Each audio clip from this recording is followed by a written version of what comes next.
Nagbubukas ang pelikula habang sinasabi sa atin ng may akda na si Crockett Johnson ang tungkol sa kanyang nilikha, isang batang lalaki na nagngangalang Harold na may magic purple crayon. Maaaring iguhit ni Harold ang anumang gusto niya at agad itong nabuhay. Gumuhit ang bata ng dalawang hayop para maging kaibigan niya, sina Moose at Porcupine, at mula sa puntong ito, sila ay palaging magiging malapit sa isa't isa. Tulad ng pagtanda ni Harold, ang kanyang mundo ay patuloy na lumalaki, at ang kanyang imahinasyon ay patuloy na lumalawak. Isang random na araw, nagsimulang tanungin ni Harold ang kanyang pag-iral at nagtataka kung sino ang gumuhit sa kanya. Hindi inihayag ng tagapagsalaysay ang kanyang pangalan ngunit agad na tumugon na si Harold ang kanyang nilikha. Idinagdag niya na nakatira siya sa totoong mundo kung saan mas komplikado ang mga bagay. Nagtataka si Harold na malaman ng higit pa tungkol sa mundong ito at sinabi na ito ay marahil na isang magandang lugar na tirahan. Gayunpaman, hindi gaanong sinabi ng tagapagsalaysay bago iwan ang kanyang mga nilikha para sa gabi. Kinaumagahan, ang isang usyosong Harold ay may mahabang listahan ng mga tanong tungkol sa tunay na mundo. Sinimulan niyang sabihin ang mga tanong na ito ngunit hindi sumasagot ang tagapagsalaysay. Kaya't nagpa siya si Harold na pumunta sa totoong mundo upang hanapin ang tagapagsalaysay na tinatawag niyang matandang lalaki. Ginagamit niya ang kanyang Crayola para gumuhit ng pinto na lumilikha ng portal patungo sa susunod na dimensyon. Si Harold, Moose, at Porcupine ay lahat ay namangha sa kulay na nagmumula sa pintuan. Pagkatapos ay nagpa siyang dumaan ngunit nag-aalangan si Moose dahil nagbabala ang matanda na ang totoong mundo ay mas komplikado. Gayunpaman, sinabi ni Harold sa kanyang mga kaibigan na manatili kung sakaling bumalik ang matanda at pagkatapos ay tumalon sa portal. Nag-zoom siya sa isang makulay na espasyo bago dumaong sa Rhode Island bilang isang tunay na tao. Agad namang nabigla si Harold sa makulay na tanawin at kung paanong ang lahat ay nasa 3 dimensyon. Samantala, nilinlang ni Porcupine si Moose na sumilip sa kabilang bahagi ng pinto. Pagkatapos ay ginamit niya ang kanyang quill upang sundutin siya sa likuran para maitulak siya sa pintuan. Naging tao si Moose at hindi nagtagal ay nakarating sa Rhode Island ngunit naiwan si Porcupine. Sa kabilang banda, nalaman ni Harold na ang mga tao sa tunay na mundo ay hindi makarelate sa kanya dahil sa kanyang pananamit. Pumunta siya sa malapit na booth para sa donasyon ng tela at nagpalit ng ginamit na pares ng damit. Ito ay kapag nagpakita din si Moose at ang dalawang magkaibigan ay naglaan ng sandali upang tamasahin kung gaano kaganda ang totoong mundo. Tumingin sila sa paligid at biglang may nakitang matandang lalaki na nakaupo sa isang bench. Agad-agad, nagmadali silang pumunta sa lugar sa pag-aakalang malapit na nilang makilala ang kanilang inaakalang lumikha. Ngunit hindi pa nakita ng matanda ang dalawang lalaking ito noon at sinabihan silang umalis. Hindi nabigla sa pangyayari, gumuhit si Harold ng bisikleta gamit ang kanyang purple crayon at binuhay ito. Ang dalawang magkaibigan pagkatapos ay lumabas ng parke upang ipagpatuloy ang paghahanap sa kanilang lumikha. Sa ibang lugar, nagawa ring buksan ni Porcupine ang portal pagkatapos ng kaunting pakikibaka. Hindi nagtagal ay nakarating siya sa parehong parke sa Rhode Island na nag-transform bilang isang tao. Samantala, walang ingat na sumakay si Harold sa kanyang bisikleta sa kalsada at muntik nang mabangga ang isang kotse na minamaneho ng isang ina, si Terry, at ang kanyang anak na si Mel. Nagawa niyang lumihis sa tamang oras ngunit ang sasakyan ay napunta sa bangkita. Mabilis na bumaba si Terry upang tingnan kung ang mga estranghero ay nabangga ng kanilang sasakyan. Buti na lang at walang nasaktan maliban kay Harold na may maliit na hiwa sa hinlalaki. Inasikaso ni Terry ang kanyang pinsala at pagkatapos ay natuklasan na ang kanyang gulong ay flat. Habang abala siya sa paghingi ng tulong sa kanyang telepono, mabilis na naglabas si Harold ng ekstrang gulong. Si Mel, na nakikita ang estranghero na gumuguhit ng gulong gamit ang kanyang Crayola, ay naiwang tulala. Kaya lumabas siya at mabilis na nagpakilala sa dalawang lalaki. Pagkatapos ng isang maliit na pag-uusap, inayos ng mga estranghero ang kotse at nag-aalok si Terry na ihatid sila sa kanilang destinasyon. Gayunpaman, mabilis na naging malinaw na hindi alam ni Harold o ni Moose kung saan sila dapat pumunta. Wala silang matutuluyan at ang tanging alam lang nila ay nandito sila para makita ang matanda na lumikha sa kanya. Kaya naman nakiusap si Mel sa kanyang ina na hayaan silang manatili sa kanilang bahay ng magdamag at nag-aatubili itong pumayag. Maya-maya, dumating sila sa kanilang destinasyon at ipinakita ni Terry sa mga estranghero ang kanilang silid. Natuklasan ni Harold na si Terry ay isang musikero, ngunit sinabi niya sa kanya na ito ay isang pangarap lamang noong bata pa siya. Matagal na siyang umalis sa musika at ngayon ay nagtatrabaho sa isang tindahan bilang isang floor assistant. Nang maglaon ng gabing iyon, habang natutulog si Moose, nakipag-usap si Harold kay Mel. Ipinakita ng bata ang kanyang mga guhit at pinag-uusapan ang kanyang haka-haka na alagang hayop, isang lumilipad na butiki na nagngangalang Carl. Ipinahayag ni Mel ang kalunos-lunos na pagpanaw ng kanyang ama at kung paanong wala na ang kanyang ina sa kanyang sarili mula nang mamatay siya. Nangako siyang tutulong sa paghahanap sa matandang lalaki kung makakatulong si Harold na mapasaya muli ang kanyang ina. Habang nabuo ang pagkakaibigan ng dalawa, ipinakita ni Harold kung paano niya ginawa ang gulong gamit ang kanyang magic crayon. Hinahayaan pa niya si Mel na gumuhit gamit ang Crayola at ang bata ay gumuhit ng spiderfly, isang nilalang na may katawan ng gagamba ngunit ang mga pakpak ay parang langaw. Samantala, naglilibot si Porcupine sa lungsod, hinahanap si Harold. Naamoy niya ang pabango nito at tila nasa tamang landas upang mahanap ang kanyang mga kaibigan. Ang kanyang paghahanap, gayunpaman, ay mabilis na naantala kapag siya ay nagambala ng isang bahay na may mga purple na bulaklak. Sa pag-iisip na nag-iiwan si Harold ng ilang mga pahiwatig sa kanya, nagpunta siya sa bahay. Naging komportable si Porcupine sa lugar at kumuha ng pie mula sa kusina ngunit tumunog ang mga alarma. Tumakbo siya palayo matapos marinig ang malalakas na ingay nang tawagin ng may-ari ng bahay ang mga pulis.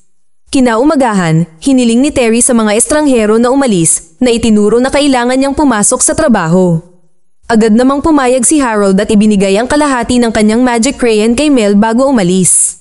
Ngunit sinundan ng bata ang dalawa sa paghahanap sa matanda at tinahak ang mahabang ruta patungo sa paaralan. Habang naglalakad sa paligid, nakatagpo si Harold ng isang dyaryo na nag-a-advertise sa lokal na aklatan bilang ang lugar kung saan maaari kang matuto tungkol sa anumang bagay. Pagkatapos ay dinala sila ni Mel sa pinakamalaking aklatan sa bayan, umaasang makakalap ng ilang impormasyon na maaaring makatulong sa paghahanap sa matanda.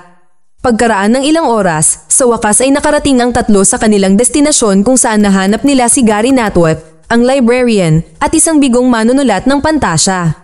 Nagkakaroon siya ng session sa pagbabasa kasama ang mga taong hindi interesado sa kanyang libro. Sa lalong madaling panahon nalaman ni Harold na ang pangunahing tauhang babae sa nobela ni Gary ay kamukha ni Terry. Halatang may gusto sa kanya ang librarian, isang katotohanang pilit niyang itinatago kay Mel. Gayunpaman, alam ito ng bata at ginagamit pa niya ito para pilitin si Gary na tulungan si Harold. Nangako ang librarian na tutulong ngunit nilinaw niya na ginagawa lang niya iyon dahil nirerespeto niya si Terry. Sa kasamaang palad, ang alam lang ni Harold sa kanyang lumikha ay tinatawag na ang matandang tao at isang napakabait na tao. Nanunuyang sinabi ni Gary na ang tanging paraan para mahanap siya ay sa pamamagitan ng paglipad ng isang palatandaan sa kalangitan. Si Harold, na nagmula sa isang universo kung saan posible ang lahat, ay nagpasalamat sa librarian para sa napakahusay na ideyang ito. Kasunod nito, tumungo ang tatlo sa parking lot kung saan ginagamit ni Harold ang kanyang Crayola para gumuhit ng eroplano. Nang makita ito ni Gary, agad niyang napagtanto kung saan nanggaling ang dalawang estranghero. Ngunit bago siya makagambala, ang tatlong magkakaibigan ay umaakyat sa langit sakay ng kanilang bagong eroplano. Nag-iwan sila ng mensahe para sa matandang lalaki sa langit na hinihiling sa kanya na tawagan sila. Ngunit ang numerong inilagay nila ay kay Terry at agad na nagsimulang sumabog ang kanyang telepono sa daan-daang mga tawag. Di nagtagal pagkatapos, ang tatlo ay gumawa ng isang dramatikong landing gamit ang isang malaking parachute. Pumasok si Mel sa paaralan, ngunit habang sinusubukan niyang pumasok, pinigilan siya ng dalawang maton. Sinusubukan nilang nakawin ang kanyang sipol, ang isinusuot niya sa kanyang leeg para tawagin ang kanyang haka-haka na alaga, si Carl. Ngunit hindi hahayaan ng bata na mangyari iyon at siniko niya ang mukha ng isa sa mga nananakot, dahilan para masugatan ang ilong nito. Natigil lamang ang kaguluhan nang dumating ng isang guro at namagitan, ipinadala sila sa opisina ng punong guro. Sa kabilang banda, pumunta sina Harold at Moose sa Ollie's, ang superstore kung saan nagtatrabaho si Terry. Namangha sila sa laki nito habang dinadaanan nila ang mga bagay.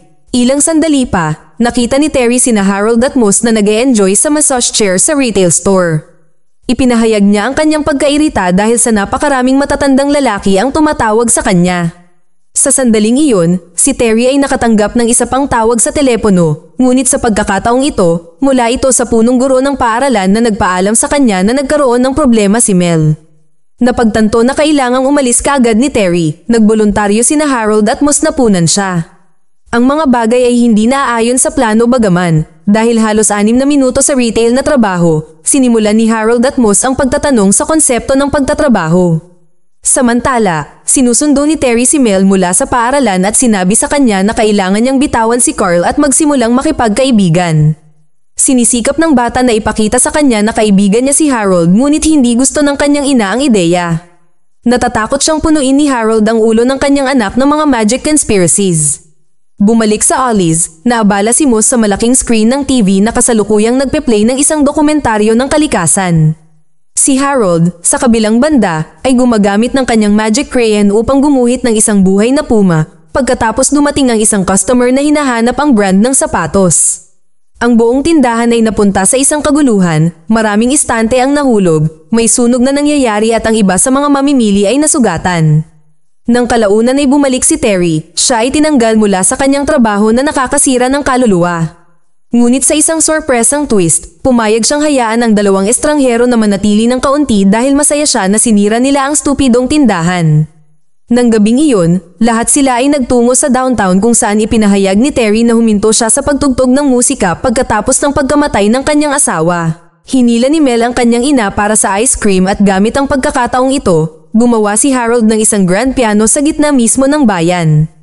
Pagkatapos ay kinukumbinsi niya si Terry na pabayaan ang nakaraan at sa kalaunan ay tumugtog siya ng isang magandang himig na nagpapabighani ng napakaraming tao na nanunood. Samantala, pumunta si Porcupine sa isang kainan para hanapin si Harold ngunit dahil sa kanyang kakulangan sa social skills, nauwi siya sa isang eksena. Siya ay hinabol ng 2 pulis na humahabol sa kanya mula nang siya ay pumasok sa isang bahay ilang araw na ang nakakaraan. Pansamantala, dumating si Gary sa downtown at ngayon ay lubos na nalalaman na sina Harold at Moss ay nagmula sa ibang dimensyon. Pinupuri niya si Terry para sa kanyang magandang pagganap sa kabila ng hindi niya ito nasaksihan. Pagkatapos ay hiniling niyang makipag-usap ng pribado sa mga estranghero habang dinadala ni Terry ang kanyang anak sa bahay. Pagkaraan ng ilang sandali, sinabi ni Gary kina Harold at Moss na ang kanilang mundo ay nasa loob ng isang aklat na pinamagatang Harold and the Purple Crayon. Gusto niyang malaman kung paano sila nakarating sa Rhode Island. Ang pag-uusap ay biglang naputol ng mabangga ni Porcupine ang kanyang mga dating kaibigan. Ngunit pagkatapos ay agad siyang hinarap sa lupa ng isang pulis. Napagtanto din ng pulisya na malapit na kaalyado ni na Harold at Moss ang sospek at hindi nagtagal ay naaresto silang 3. Gayunpaman, hindi sila kayang panatilihing nakakulong ng mga pulis ng matagal dahil ginamit ni Harold ang kanyang Crayola upang gumuhit ng isang higanteng bola para sirain ang pader. Mabilis nilang sinira ang pader ng istasyon at nakatakas mula sa kanilang selda ng bilangguan. Sa paaralan, nakita ni Mel ang 3 mula sa kanyang bintana at nagmamadaling salubungin sila. Ngunit napigilan siya ng mga maton na sumipol at ikinulong siya sa isang aparador. Nang tila nawala ang lahat ng pag-asa, naalala ni Mel ang sirang piraso ng Crayola na ibinigay sa kanya ni Harold. Agad niya itong ginamit para buhayin ang kanyang haka-haka na alaga na si Carl at ang lumilipad na butiki ay lumabas sa aparador. Tinakat ng husto ang mga maton at tinutulungan si Mel na makatakas. Makalipas ang ilang sandali, nakipagkita ang bata sa kanyang mga kaibigan na nagsasabi sa kanya tungkol sa librong pinanggalingan nila. Kinikilala ni Mel ang may akda, si Crockett Johnson, at nag-aalok na dalhin sila sa kanyang bahay na halos 20 minuto ang layo. Kinuha ni Porcupine ang gulong at agad silang umalis. Pagdating ng grupo sa bahay ni Johnson, nakasalubong nila si Miss Barnaby, ang caretaker. Sa kasamaang palad, ibinunyag niya na pumanaw na si Johnson at ang bahay ay isa na ngayong museo na nagpapakita ng kanyang likhang sining. Sa sandaling iyon, nagpakita si Terry sa lugar at pinagsabihan si Harold sa pakikialam sa kanilang buhay. Inakusahan niya itong binaligtad ang mga bagay-bagay at hiniling sa kanya na layuan ang kanyang anak. Kasunod nito, ang isang nalulumbay na Harold ay pakiramdam na ang lahat ay isang pag-aaksaya ng oras. Ang kanyang espiritu ay nagsimulang humina na nagiging sanhi ng lahat ng kanyang iginuhit, kabilang si Moss at Porcupine na naglaho. Lingid sa kanyang kaalaman, lalong lumala ang mga pangyayari nang mahanap siya ni Gary. Dinala ng librarian si Harold sa kanyang tahanan at nilinlang siya para ibigay ang Purple Crayon. Pagkatapos ay ipinakita ni Gary ang kanyang tunay na kulay sa pamamagitan ng pagkulong kay Harold at nangakong maghihiganti sa mundong tumanggi sa kanya. Samantala, pauwi na sina Terry at Mel nang biglang nawala sa hangin ang gulong ng kanilang sasakyan. Dahil dito, napagtanto ng bata na may masamang nangyayari sa lalong madaling panahon. Kaya tumakbo siya papunta sa silid-aklatan sa pag-aakalang si Harold ay pumunta kay Gary para humingi ng tulong. Sa kasamaang palad, ang bata ay nakuha rin at nilagyan ng posas sa librarian. Pagkatapos ay lumikha si Gary ng isang karwahe at tumungo sa bayan, determinadong lumikha ng kanyang bagong mundo. Samantala, pakiramdam ni Harold na siya ay nabigo, ngunit sinabi ni Mel na hindi ito totoo dahil nagdala siya ng saya sa buhay ng ilang tao. Pagkatapos ay inilabas ng bata ang kalahating piraso ng Crayola at ginamit ito upang gumuhit ng isang susi na pinalaya silang dalawa sa kanilang mga tanikala. Di nagtagal, sinundan ni Harold si Gary at mahinahong sinabi sa kanya na ibalik ang Crayola. Sa isang nakakagulat na twist ng mga kaganapan, nilamon ng librarian ang Crayola ni Harold at ginawa itong isang malakas na nilalang na maaaring lumikha ng mga bagay mula sa manipis na hangin. Sa kabila ng lahat ng problema, si Harold ay may mataas na espiritu at optimistiko tungkol sa pagliligtas sa mundo. Naging sanhi ito ni Moose at Porcupine na muling magkatawang tao kasama ang mga alagang hayop ni Mel, si Carl at ang Spiderfly. Ang dalawa pagkatapos ay nagtatrabaho bilang isang koponan at nauwi sa pagkuha ng nilamon na crayon, tinanggal ang kapangyarihan ni Gary at binuwag ang kanyang mga nilikha. Pagkatapos ng kaganapang ito, bumisita ang grupo sa Johnson Museum upang malaman ang tungkol sa pinagmulan ni Harold. Ipinakita sa kanya ni Miss Barnaby ang isang silid kung saan nag-iwan si Johnson ng isang espesyal na tala para sa kanya. Hinihikayat nito si Harold na panatilihin ang kanyang kumpiyansa at patuloy na magbigay ng inspirasyon sa iba. Matapos magpaalam kina Terry at Mel, bumalik sa kanilang mundo sina Harold, Moose at Porcupine. Nakakuha din sila ngayon ng mga Crayola na may iba't ibang kulay, handang magpatuloy sa paglikha sa kanilang mga bagong pakikipagsapalaran. Mag-subscribe para sa higit pang mga video na tulad nito, i-on ang notification at mag-iwan ng like para matulungan ang aming channel. Salamat sa panunood.